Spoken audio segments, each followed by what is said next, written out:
ভেবেছিলাম পরের শ্রাবণে যেদিন বৃষ্টি হবে তাকে বলবো আমাকে রবীন্দ্রসঙ্গীত শোনাও।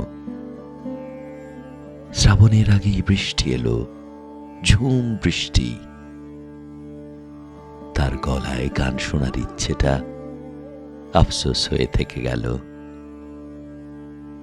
বৃষ্টি এলে এমন মন খারাপ হয়, বৃষ্টিকে ছুঁয়ে দিয়ে বলি তার সাথে অনেক দিন কথা হয় না, সে আছে কিন্তু আমার হয়ে না।